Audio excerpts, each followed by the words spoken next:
Hello friends, তো West Bengal police এবং কলকাতা পুলিশের জন্য একটি গুরুত্বপূর্ণ প্র্যাকটিস সেট নিয়ে এলাম। এটি হচ্ছে 5 নম্বর প্র্যাকটিস সেট। তো আগের প্র্যাকটিস সেটগুলি যারা দেখেননি তাদের জন্য এই ভিডিও ডেসক্রিপশানে প্লেলিস্ট দেওয়া আছে, তো সেখান থেকে আগের সমস্ত প্র্যাকটিস সেটগুলি দেখতে পারেন। আজকের প্রথম প্রশ্ন হচ্ছে, ন্যাশনাল ডিফেন্স কলেজ কোথায় অবস্থিত?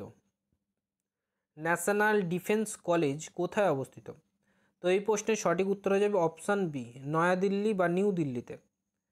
পরবর্তী 2 নম্বর প্রশ্ন হচ্ছে, ভারতের মৌসুমি বায়ুর প্রধান নিয়ন্ত্রক, মানে মৌসুমি বায়ুকে কে নিয়ন্ত্রণ করতে পারে?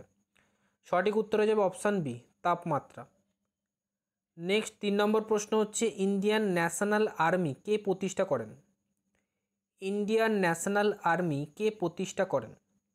তো এই প্রশ্নের সঠিক উত্তর হয়ে যাবে অপশান সি, রাসবিহারী বসু। পরবর্তী 4 নম্বর প্রশ্ন হচ্ছে, ভারতের সর্বাপেক্ষা প্রসিদ্ধ ইন্দ্র-গ্রীক শাসক কে ছিলেন? ভারতের সর্বাপেক্ষা প্রসিদ্ধ ইন্দ্র-গ্রীক শাসক কে ছিলেন? তো এই প্রশ্নের সঠিক উত্তর হয়ে যাবে অপশান সি, মিনান্দাররা। অপশান সি হবে সঠিক উত্তর। 5 নম্বর প্রশ্ন হচ্ছে, গান্ধীজি হিন্দ স্বরাজ লিখেছিলেন কখন? 4টে অপশানের মধ্যে থেকে গান্ধীজি হিন্দ স্বরাজ লিখেছিলেন কখন? তো এই প্রশ্নের সঠিক উত্তর হয়ে যাবে অপশান ডি, চম্পারণ সত্যাগ্রহের সময়। অপশান ডি হবে সঠিক উত্তর। 6 নম্বর প্রশ্ন হচ্ছে, কোন রাজা বিক্রমশীল বিশ্ববিদ্যালয় স্থাপন করেছিলেন? 4টে অপশানের মধ্যে থেকে কোন রাজা বিক্রমশীল বিশ্ববিদ্যালয় স্থাপন করেন? সঠিক উত্তর হয়ে যাবে অপশান এ, ধর্মপাল। পরবর্তী 7 নম্বর প্রশ্ন হচ্ছে, ভারতীয় সংবিধানের কত নম্বর ধারায় সব রকম অস্পৃশ্যতা অবলুপ্তি ঘটানো হয়েছে? তো এই প্রশ্নের সঠিক উত্তর হয়ে যাবে অপশান ডি, 17 নম্বর ধারায়। পরবর্তী 8 নম্বর প্রশ্ন হচ্ছে, কোন শহরকে পৃথিবীর কসাইখানা বলা হয়? 8 নম্বর প্রশ্ন হচ্ছে, কোন শহরকে পৃথিবীর কসাইখানা বলা হয়? তো এই প্রশ্নের সঠিক উত্তর হয়ে যাবে অপশান ডি, শিকাগো শহরকে। পরবর্তী 9 নম্বর প্রশ্ন হচ্ছে, স্থির উষ্ণতায় নির্দিষ্ট ভরের গ্যাসের আয়তন ও ওই গ্যাসের ঘনত্বের মধ্যে সম্পর্ক কী হয়? সঠিক উত্তর হয়ে যাবে অপশান বি, ব্যস্তানুপাতিক হবে। অপশান বি হবে সঠিক উত্তর। নেক্সট 10 নম্বর প্রশ্ন হচ্ছে, সুপ্রিম কোর্ট কতগুলো লেখ জারি করতে পারে? 10 নম্বর প্রশ্ন হচ্ছে, সুপ্রিম কোর্ট কতগুলি লেখ জারি করতে পারে? তো এই প্রশ্নের সঠিক উত্তর হয়ে যাবে অপশান সি, 5টি। পরবর্তী 11 নম্বর প্রশ্ন হচ্ছে, কালো গান্ধী কাকে বলা হয়? 11 নম্বর প্রশ্ন হচ্ছে, কালো গান্ধী কাকে বলা হয়? তো এই প্রশ্নের সঠিক উত্তর হয়ে যাবে অপশান বি, নেলসন ম্যান্ডেলাকে। অপশান বি হবে সঠিক উত্তর। পরবর্তী 12 নম্বর প্রশ্ন হচ্ছে, কে ক্যাবিনেট মিশনের সদস্য ছিলেন না? 4টে অপশানের মধ্যে থেকে কে ক্যাবিনেট মিশনের সদস্য ছিলেন না? তো এই প্রশ্নের সঠিক উত্তর হবে option B, lord Wavell. Next 13 নম্বর প্রশ্ন হচ্ছে, অর্থনৈতিক জাতীয়তাবাদের প্রতীক কে ছিলেন? 4টে অপশানের মধ্যে থেকে অর্থনৈতিক জাতীয়তাবাদের প্রতীক কে ছিলেন? তো এই প্রশ্নের সঠিক উত্তর হয়ে যাবে অপশান সি, রমেশচন্দ্র দত্ত। পরবর্তী 14 নম্বর প্রশ্ন হচ্ছে, খ্রিস্টীয় অষ্টম থেকে দ্বাদশ শতকে উত্তর ভারতে যে 3টি শক্তির প্রতিদ্বন্দ্বিতা দেখা গেছিল বা ঘটেছিল, তাদের অংশগ্রহণকারী বা সেই শক্তির নাম কি? তো এই 4টে অপশানের মধ্যে থেকে সঠিক উত্তর হবে অপশান বি, পাল, প্রতিহার এবং রাষ্ট্রকূট। অষ্টম থেকে দ্বাদশ শতকের মধ্যে এই 3টে শক্তির উদ্ভব হয়েছিল। অপশান বি হবে সঠিক উত্তর। পরবর্তী 15 নম্বর প্রশ্ন হচ্ছে, স্বরাজ দল কোন সময়ে নির্বাচনে অংশগ্রহণ করেছিলেন? তো এই প্রশ্নের সঠিক উত্তর হয়ে যাবে অপশান এ, 1923 সালে এবং 1926 সালে।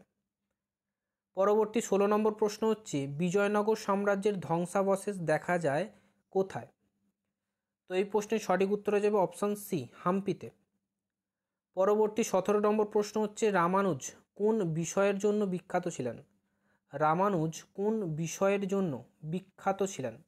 তো এই প্রশ্নের সঠিক উত্তর হয়ে যাবে অপশান বি, গণিতের জন্য। পরবর্তী 18 নম্বর প্রশ্ন হচ্ছে, উধম সিং লন্ডনে কাকে হত্যা করেন? উধম সিং লন্ডনে কাকে হত্যা করেন? তো এই প্রশ্নের সঠিক উত্তর হয়ে যাবে অপশান সি মাইকেল ও ডায়ারকে। অপশান সি হবে সঠিক উত্তর। পরবর্তী 19 নম্বর প্রশ্ন হচ্ছে 1921 সালের মোপলা বিদ্রোহ কোথায় সংগঠিত হয়েছিল? মোপলা বিদ্রোহ হয়েছিল হচ্ছে কেরালায়। এটি ছিল প্রথম জাতিগত বিদ্রোহ। তো অপশান বি হবে এই প্রশ্নের সঠিক উত্তর। 20 নম্বর প্রশ্ন হচ্ছে কোন ব্যক্তি দিন ই ইলাহির একজন সদস্য ছিলেন? চারটে অপশানের মধ্যে থেকে কোন ব্যক্তি দিন ই ইলাহির একজন সদস্য ছিলেন? তো এই প্রশ্নের সঠিক উত্তর হয়ে যাবে অপশান ডি বীরবল। পরবর্তী 21 নম্বর প্রশ্ন হচ্ছে তকভি বলতে কি বোঝায়? 21 নম্বর প্রশ্ন হচ্ছে তকভি বলতে কি বোঝায়? সঠিক উত্তর হয়ে যাবে অপশান এ কৃষি ঋণ। কৃষি ঋণকে বোঝায় হচ্ছে তকভি। তকভি নামের একটি কৃষি ঋণ ছিল। তো অপশান এ হবে এই প্রশ্নের সঠিক উত্তর। পরবর্তী 22 নম্বর প্রশ্ন হচ্ছে লাল বাহাদুর শাস্ত্রীর সমাধিস্থল কোথায়? চারটে অপশানের মধ্যে থেকে লাল বাহাদুর শাস্ত্রীর সমাধিস্থল কোথায়? তো এই প্রশ্নের সঠিক উত্তর হবে অপশান সি বিজয়ঘাটে। পরবর্তী 23 নম্বর প্রশ্ন হচ্ছে গান্ধার শিল্প কোন যুগের সৃষ্টি? গান্ধার শিল্প হচ্ছে কুষাণ যুগে। অপশান এ হবে এই প্রশ্নের সঠিক উত্তর। নেক্সট 24 নম্বর প্রশ্ন হচ্ছে কত সালে দলত্যাগ বিরোধী আইন পাস হয়? কত সালে দলত্যাগ বিরোধী আইন পাস হয়? তো এই প্রশ্নের সঠিক উত্তর হয়ে যাবে অপশান সি 1985 সালে। অপশান সি হবে সঠিক উত্তর। পরবর্তী 25 নম্বর প্রশ্ন হচ্ছে ভারত যখন স্বাধীন হয় তখন কে কংগ্রেসের সভাপতি ছিলেন? মানে 1947 সালে কে কংগ্রেসের সভাপতি ছিলেন? তো এই প্রশ্নের সঠিক উত্তর হয়ে যাবে অপশান সি জেপি কৃপালনি। পরবর্তী 26 নম্বর প্রশ্ন হচ্ছে মুঘল সাম্রাজ্যের সরকারি ভাষা কোনটি? চারটি অপশানের মধ্যে থেকে মুঘল সাম্রাজ্যের সরকারি ভাষা কোনটি?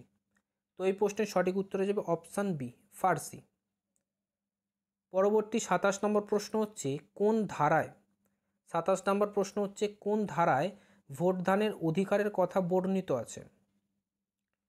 তো এই প্রশ্নের সঠিক উত্তর হয়ে যাবে অপশান বি 326 নম্বর ধারায়।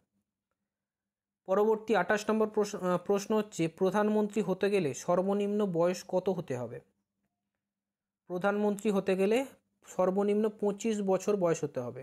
অপশান এ হবে সঠিক উত্তর। পরবর্তী 29 নম্বর প্রশ্ন হচ্ছে কে দোয়াসাপা সিয়াসাপা ব্যবস্থা চালু করেছিল? তো এই চারটা অপশানের মধ্যে থেকে সঠিক উত্তর হয়ে যাবে অপশান সি জাহাঙ্গীর।